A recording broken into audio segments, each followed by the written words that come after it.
Hey there people, Lenny Rudow here for FishTalk Magazine. I gotta tell you, I am really excited today because I'm getting to do a very unusual boat test. Today I'm on a Hull Boss 21.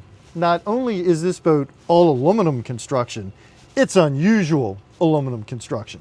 The first and most important thing you've got to know, the hull and transom are 1/4 inch thick. That is seriously beefy. If you look up the specs for different aluminum boats, you'll find that's very unusual. The deck and the hull sides are 3/16 of an inch thick. So this boat is built to be tough. Back here in the stern, we've got this platform that gives you a spot to put your fuel tank and your battery underneath of. We've got a leaning post that on this boat is very much like one you'd find on a recreational center console. You got rocket launchers along the back, you got your padding, but very important, the Hull Boss folks can put whatever you want right here. If you want bucket seats, you can have bucket seats. If you want a more substantial platform, that can be done. These boats are really highly customizable. Another important thing I want to point out to you people, this is a completely self-bailing boat. You've got scuppers on either side. And you know, on a lot of 21 footers that, you know, bail, if you put 3-4 people in the back of the boat, water will backflow. I found it interesting. We did have all 4 passengers aboard today in the stern of this boat and we stayed dry. So pretty cool. Helm on this boat, very straightforward. You've got your lighted rockers on the left, wheel in the center, RPM gauge. That's about it. Very simple. A couple of cup holders in the top. But again, you got to remember, they can weld this console up pretty much to your specs. This boat even has the T-top. You may or may not want a T-top. It's your choice. Underneath the gunnels right here, we have shelving. This runs almost the full length of the boat, so that helps strengthen and stiffen the sides, quiet down the ride. But on top of that, again, you can have whatever you want here. It could be fishing rod racks, could be gun boxes, whatever you like. Up front, we got a couple steps up to the foredeck with hatches, so you've got stowage inside. Of course, the biggest stowage area of all is right here underneath of that foredeck. And believe me, there's plenty of room. Now this is a flat bottom boat. That gives you the ultimate in stability and load bearing. It has 4 strakes.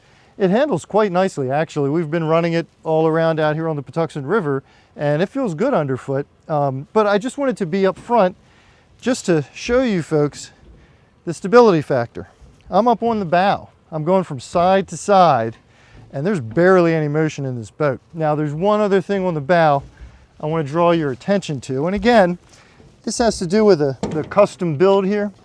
When I bring up this hatch, if you look at this hinge it rests on, that is a serious piece of metal. That is not a, it's going to break in 2 years piece of metal. That's a lifetime hinge right there. And you know, if you want a boat that's really going to stand up for the long term, that's the kind of stuff you want to look for. With a boat like this, people, there's an awful lot that I just can't see with the naked eye. Fortunately, we have Jack Phelps here with us today. Now, Jack is one of the guys who built this boat with his own 2 hands. Hey, Jack. How you doing? So tell me, you guys use exceptionally thick, heavy-duty aluminum here. Why? You know, want to build a beefy boat, get out there and eat some waves and not have to worry about it. It's whether you're doing construction or crabbing, this thing will eat it.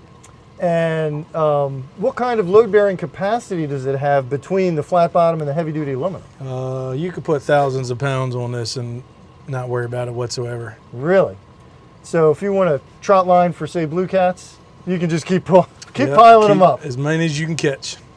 Now, I can't see below the deck. Is it built just as tough, the structure that's underneath it here? Oh, yeah. Yeah, she's a 4x8, 1/4 inch tube structural, man. It's a subfloor under here. So it's an entire sort of grid system? Yes, sir. It's a grid system. Now, I noticed you've put the Suzuki 175 on this boat. Is that about how much power you'd normally put on a 21-footer? That seems like a lot of juice. We wanted to go big. It does its job. Didn't want it to go too slow. I'd rather go too fast and not enough. Nice. Now, we did run the boat. We've ran through the numbers, and we hit around 25 miles an hour at 3,500 RPM, so a nice, slow, easy cruise.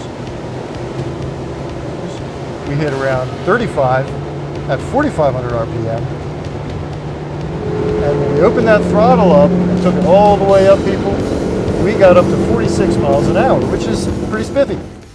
We had it up to 54 with just 2 of us on here on a flat glass tide. Nice. And we've got a little more of a load today, so that makes sense. Was that with the current or against it? We were going with it.